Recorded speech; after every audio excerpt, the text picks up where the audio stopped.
Hi, my name is Sarah Bly, and I'm the coordinator for World Language and Immersion in Lexington One. The purpose of this video is to share the information that was presented during the Dual Language Immersion Night on February 5th, 2024. Thank you so much for your interest in the immersion program, and hopefully this video will provide you the information that you need to enroll your student in the immersion program for 24-25. First, we had Aaron Hollis, who is a fourth grade immersion student at Midway Elementary, share about his experience in the French immersion program. That was followed by Red Bank Elementary's Teacher of the Year, who is also the fourth grade immersion teacher there for Spanish immersion, Yunoba Samondaray, share about bilingualism and multilingualism and why it's so important in today's society. She also shared a personal experience of how her daughter is using multiple languages in her job. Jaden Humble, an 8th grade student at Gilbert Middle School, then shared her experience in the Spanish immersion program. And finally, Maddie Freeman, a freshman at River Bluff High School, shared about her experience in the Mandarin Chinese program. Each of these people brought a unique perspective about the immersion program and shared so much about the benefits. One thing that research shows is that no matter the language, there is ample evidence to show that there are cognitive benefits to acquiring languages. Your brain actually changes. There's more connections that are created in your brain, which typically increases your problem-solving skills, critical thinking skills, and even provides better concentration and memory. Another thing that I would like to highlight is how learning language will prepare students for a global economy, and that global economy is right here in South Carolina. In fact, South Carolina ranks number 1 in the United States for the percentage of its workforce that is employed by international companies. There are more than 1,200 international companies in South Carolina, which accounts for 10% of the private industry's workforce, or about 170,000 South Carolinians. On this map, you can see different circles with countries' flags within them. The bigger the circle, the more companies from that country are represented from that area. Out of all of the countries that are represented by these international firms, Germany, France, and Canada support the largest number of jobs in South Carolina.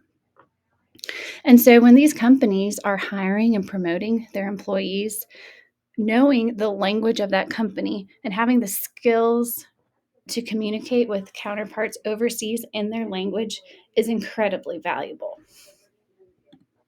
For the 2024-2025 school year, Mandarin Chinese, French, and Spanish will be available for rising kindergartners. So let's take a look at each of those languages. Mandarin Chinese has more native speakers than any other language. It's the second most spoken language in the world. In South Carolina, over 8,000 jobs have been created from Chinese companies, and you can see some of those companies' logos here on this slide. About 6% of the population in the Columbia-Lexington area is from China. The second language is French. Of all the international companies in South Carolina, France ranks number 2 in terms of the number of international companies from that country. There was an economist from MIT who did a study and found that those who use French in their job earn a 2.3% bonus, or about $77,000 more in their lifetime when they use French in their job. The most notable company that is right down the road is Michelin. And so knowing French could be beneficial, and you could even stay here in Lexington to use it. There's also been an initiative called French for All between the presidents of France and the United States. And so we've also seen an increase in the support from the French embassy for French education here in the United States. Behind English, do you know what's the most commonly spoken second language in the world? It's actually French. Spanish is the final language that is offered through our dual language immersion program. 475 million people speak Spanish as their first language in the and 60 million of them live in the United States. So there's an increasing need here in the US to speak Spanish. It's highly sought over in many different jobs, even outside of international companies. When we look at the population in Lexington, 5.77% of the population is Hispanic, making it the third largest ethnic group here. The ability to use the language in the workforce is crucial, and it can be found in a variety of fields. The same economist from MIT found that those who use Spanish in their job earn approximately 1.5% more, or about $51,000 more in their lifetime. So there is a financial benefit to learning language as well.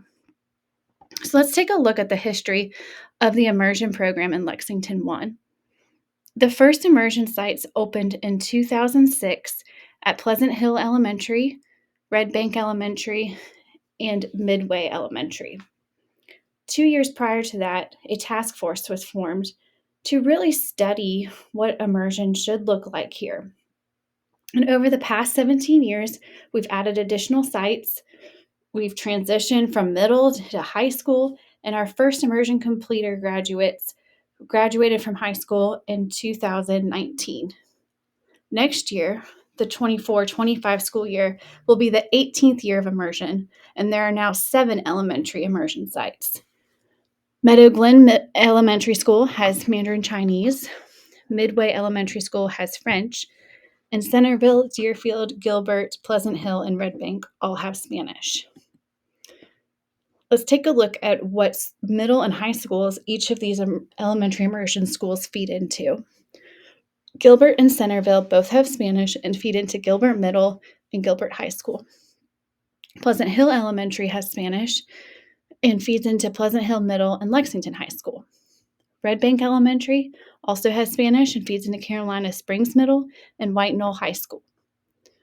French is found at Midway Elementary School and feeds into Lakeside Middle and River Bluff High School.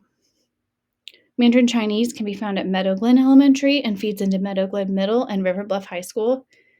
And Spanish is offered at Deerfield Elementary. In middle school, you would go to your zone middle school, either Carolina Springs or Pleasant Hill Middle. And for high school, you would go to your zoned high school, either White Knoll High School or Lexington High School. However, if you live out of zone from both of those schools, you would attend the middle and high school that's closest to your address. So let's look at the K through 12 immersion experience. In elementary school, we have what's called a 50-50 program, and that simply means that 50% of the instructional time is in English and 50% of the instructional time is in the target language, whether that's Spanish, French, or Mandarin Chinese. So when I say target language, that's what I'm referring to. Math and science are taught in the target language, whereas English language arts and social studies are taught in English. So in elementary school, students have 2 teachers. They're a team, and they spend half the day in one classroom learning the target language, learning math and science through the target language, and the other half of the day is in a second room with a different teacher who speaks English for English language arts and social studies. Right now, as students enter into middle school, students transition from learning content, math and science in the target language, to language and culture courses. And so they take 2 language and culture courses in middle school each year. And then when they go to high school, they'll actually be entering into level 4 immersion and take 1 course per year in the target language. In 11th and 12th grade, they have the opportunity to test for the seal of biliteracy. This is a credential by the South Carolina Department of Education that signifies that the student has reached a intermediate, mid, or higher proficiency level in both English and another language. All students can test for the seal of biliteracy. You do not have to be a part of the immersion program, and you do not have to take any courses in that language. So some of you might have students who could test in multiple languages if you speak another language at home. And so in order to be an immersion completer and receive the stole at graduation, you have to finish through 8th grade immersion and then take at least 2 immersion courses in high school. And the final qualification is to qualify for the second language portion of the Seal of Biliteracy. So when we think about the goals of the immersion program, you can also think about the ABCs. The first is academic achievement. So the goal is to achieve academically in all content areas according to district guidelines and state standards. Students in immersion follow the same standards as students who are not in immersion. And research shows that those in the immersion program score on standardized testing the same or better than those who are not in immersion. And Lexington One's data also supports that. The second goal, or the B of the ABCs of the immersion program, is bilingualism and biliteracy. In the immersion program, we are developing the proficiency in 2 language, in listening, speaking, reading, and writing. Both are valued, and there is a separation of the languages so that proficiency in both can be developed. And the final goal, or the C of the immersion program, is cultural competence, or increased awareness, empathy, and appreciation of other cultures. So what is the immersion program like in elementary school? And I mentioned some of this before. They will have a team of 2 teachers, and there will be a clear separation of languages. One classroom will be the English classroom. Everything on the wall, the materials that they receive will be in English. Then they will have a second classroom for the target language. All of the things on the wall, the materials they receive, the language that is spoken will be 100% the target language. They will be completely immersed in it, and yet it will be comprehensible because our teachers use great strategies like repetition, lots of visuals, songs, slowed speech, modeling to help students understand. And as I mentioned, all content areas follow the South Carolina standards, whether it's being taught in English or another language. So when does registration begin for Rising Gardeners? It opens online on Tuesday, February 27th at 4 p.m. How does it work? We only accept students in kindergarten into the immersion program.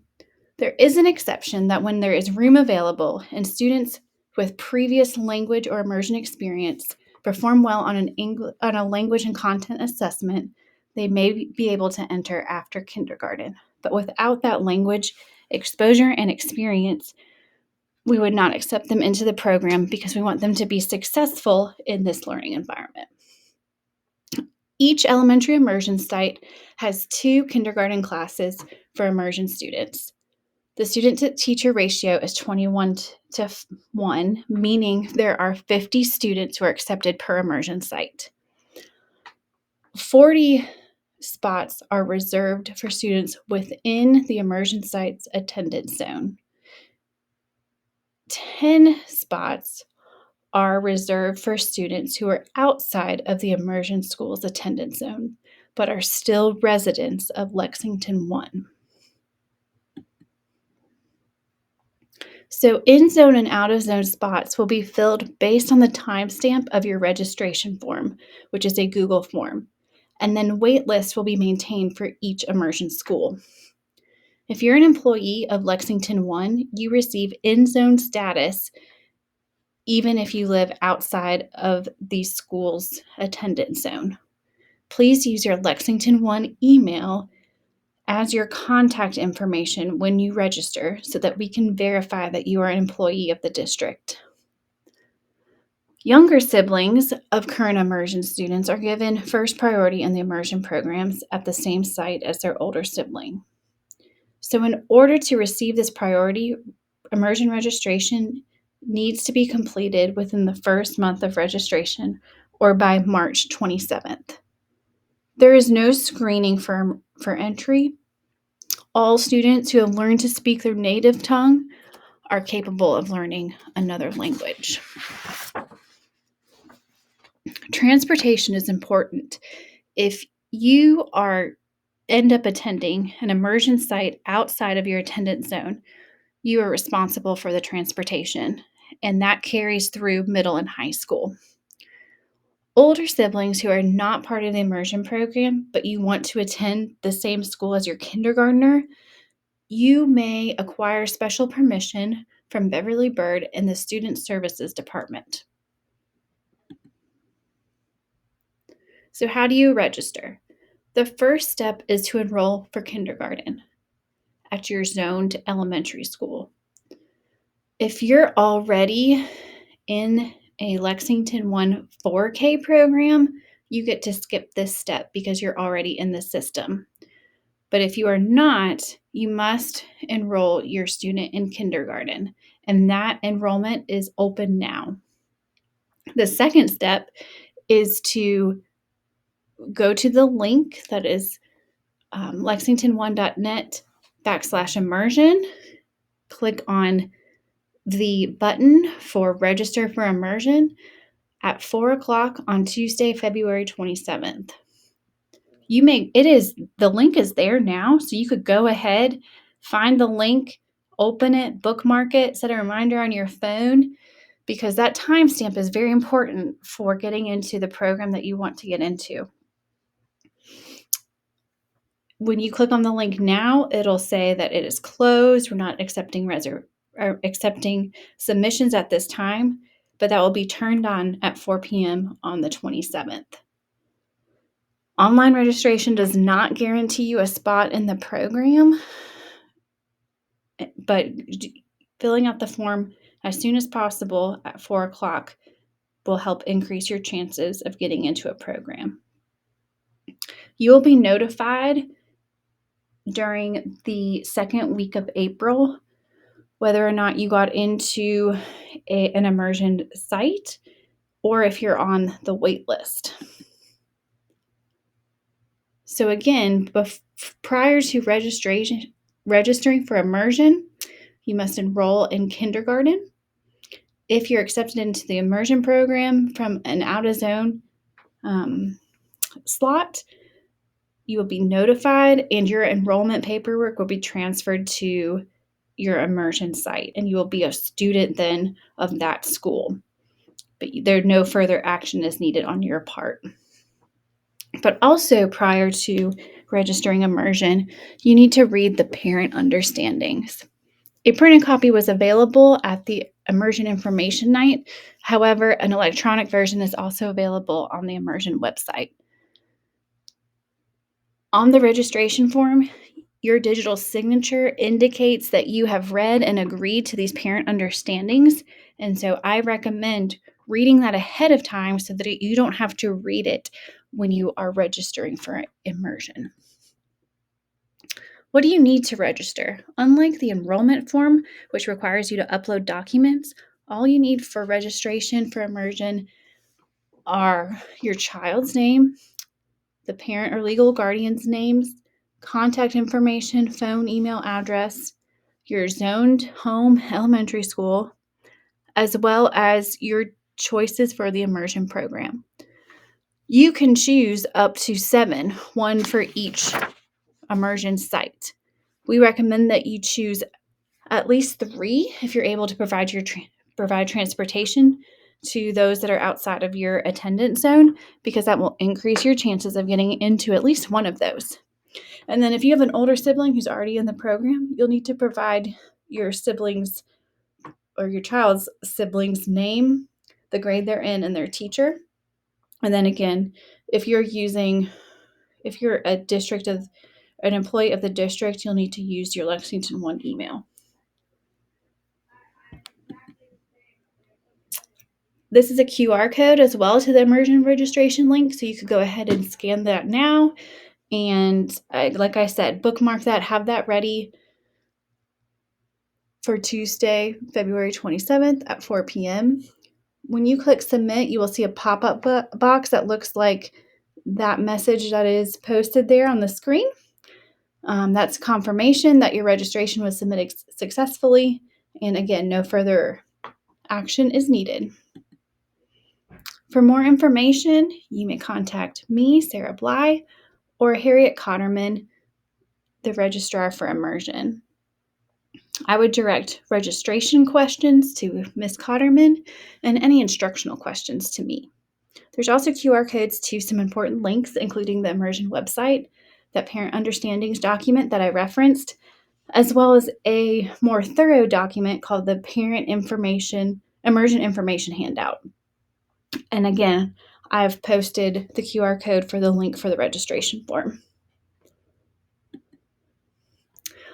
I also just want to highlight and mention that afterwards we had a Q&A panel with these wonderful representatives from each of the elementary immersion sites, and the attendees were able to ask questions from their perspective about the immersion program.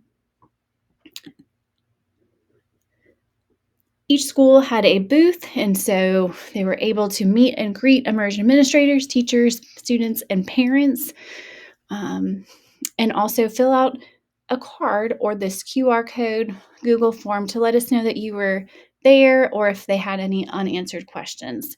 So I invite you to do the same. If you have questions that were not answered through this video, again, feel free to reach out to me or Ms. Cotterman or fill out this Google form to submit your questions. Thank you for your time and for listening to this video. I hope you have a great day.